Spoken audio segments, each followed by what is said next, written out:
Paul Pelosi is still in the ICU tonight after the attack, surrounded by family members.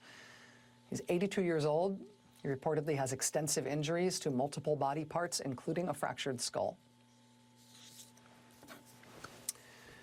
Donald Trump Jr. responded to the attack by saying he was working on his Paul Pelosi Halloween costume.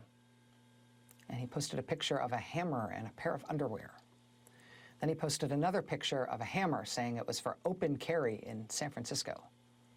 That's the son of former President Trump. Charlie Kirk, who's the head of a big pro-Trump conservative PAC, he said today that some amazing patriot, that was his phrase, amazing patriot should post bail for the attacker, and that person would be a midterm hero if they did it. Kari Lake is the Republican candidate for governor in Arizona. She got a big laugh, big round of applause on this subject this weekend. Nancy Pelosi, well, she's got protection when she's in D.C. Apparently her house doesn't have a lot of protection. But big laugh line for her.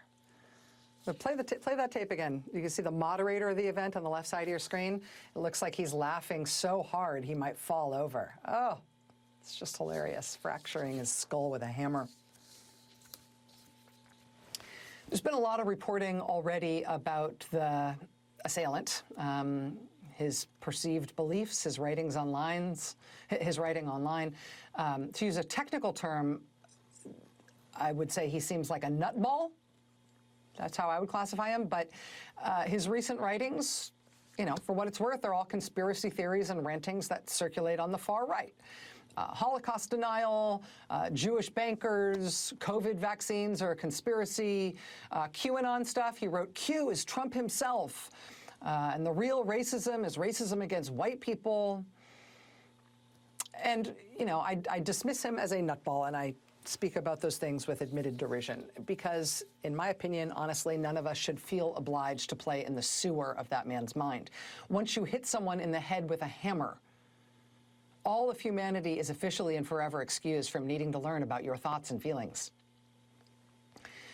But if you're a person who has all your faculties, and you know that something like this has happened, if you minimize it, mock it, celebrate it, the attempted murder of the Speaker of the House's husband, what is now formally charged as the attempted kidnapping of the Speaker of the House.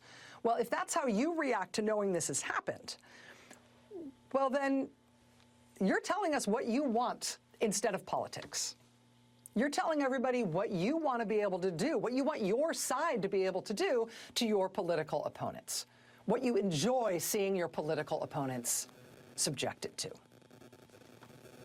And that is, in fact, the other option if we're not going to have elections anymore. It's either violence and force or it's voting. And if it is not voting, then it is going to be violence and force. We're 8 days out from the first national election since the last Republican president, the leader of their party, tried to stay in power by force. And, you know, on Friday, a man pled guilty in federal court to threatening to kill Congressman Eric Swalwell and his staff. Also last week, 3 people were just found guilty of their part in a militia kidnapping plot targeting the governor of Michigan. Today, Capitol Police Officer Harry Dunn testified in the seditious conspiracy trial of the pro-Trump paramilitary group, the Oath Keepers, for their role in Trump's effort to have a violent mob of his supporters overthrow the government and keep him in power by force. In power, by force, despite the election results.